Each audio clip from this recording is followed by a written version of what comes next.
Hello mga palangga. So, nakakagalit yung ginagawa ng mga buwakan ng GNMS diyan sa Kongreso. Sila Dan Fernandez, Ronsalo, Acop, Abante, at kung sino-sino pang mga hudas. Okay, mga kababayan. Actually, hindi ko nasimulan yung hearing dahil kasama ko si Attorney Trixie. Nandito siya sa Los Angeles. Ang dami na pinapagkwentuhan. Napagkwentuhan namin yung possible na pwede rin siyang gurgurin.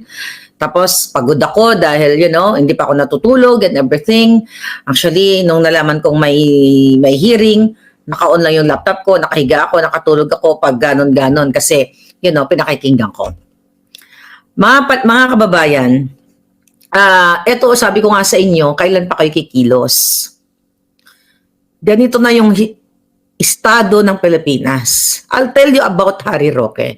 Kung bakit kahit naantok na ako, kung bakit pagod na ako hindi sa laban, pero pagod ako the whole day. Dahil kasama ko nga, nag-tour kami and everything. Ito mga buwaka ng ina, dyan sa Kongreso, lahat sila na mga Digimon, yung hindi Digimon, kung may natira pa. Kinontempt nila si Harry Roque dahil dun sa isang beses na hindi siya naka-attend nung nakaraang Friday.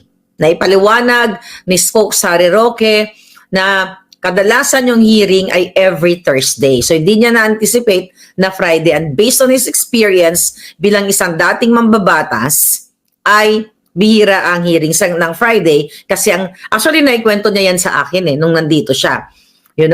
Na kapag Friday, wala nang halos hearing yan kasi umuwi na ang mga buwaka ng ina sa kanilang mga probinsya. Okay? Masakit sa akin bilang isang, tandaan ninyo, okay?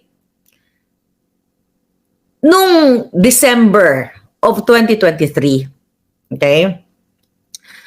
I think I have to tell you, nag-reach out sa akin si Secretary Harry Roque, Spokes Harry Roque. Okay? Hindi kami magkaibigan yan. Okay? May isang beses na ako ay binatikos ko yan. Alam nyo yan. Okay? Ganun naman talaga sa politika. Binatikos ko siya noong December, nung pumunta siya dito, na may nag-reach out sa akin, actually naikwento ko sa kanya, pinagdudahan ko siya. Ang sabi ko, baka ito ay tao ni Lisa Tanas, ito ay gurgurin ako. Okay? Sinabi ko sa kanya yan.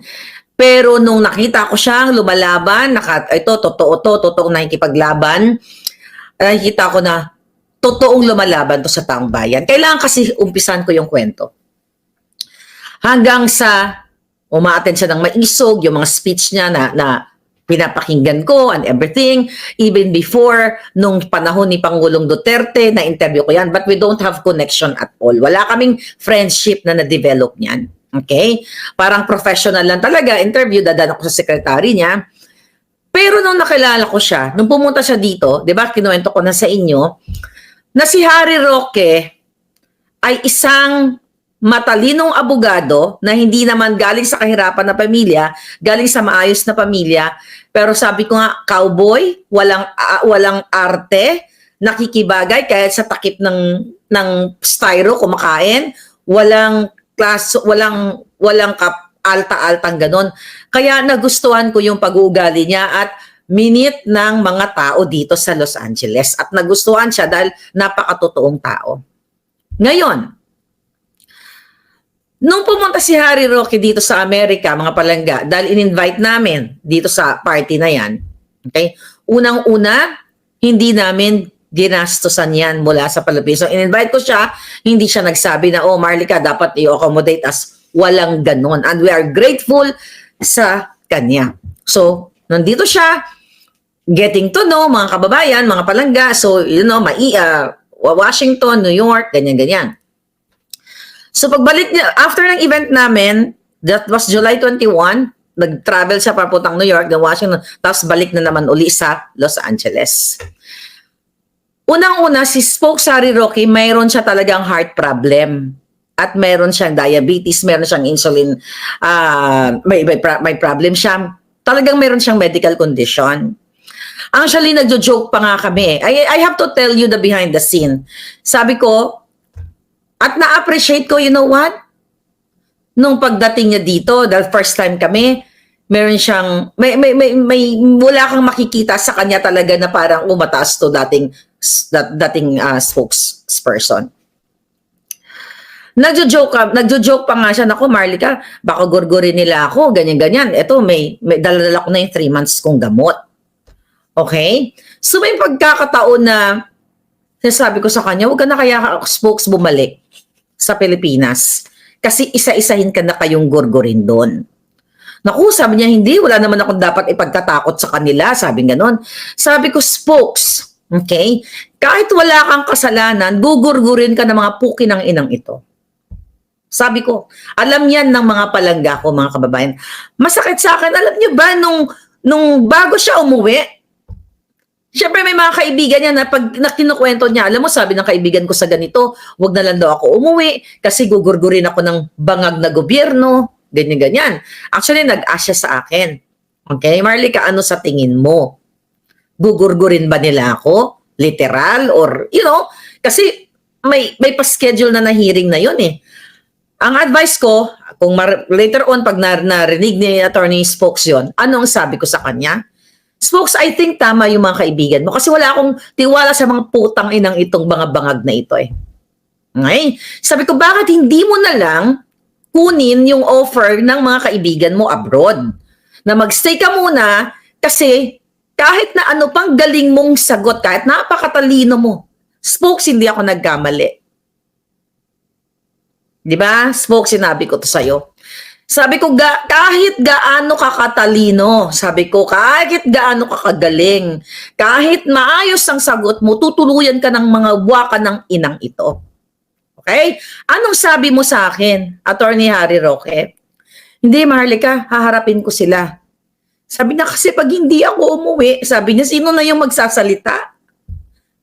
Alam mo yan, sabi niya, sino na yung magsasalita sa mga tao? Wala na magsasalita. Sabi niya, kailan ko umuwi? Wala naman akong wala naman akong kasalanan na ginawa sa kanila. Kaya kong sagutin. Sabi niya. Sabi ko sa kanya, kunin mo na lang. Sabi ko yung alam mo, naiyak ako palangga. Dahil, nung time na yon, kino-convince ko siya. Sabi ko, Spokes, wag ka na umuwi. Dito ka na lang kaya sa Amerika. Nandiyo-joke pa ako. Total, may 3 months ka naman na May 3 months ka naman na gamot.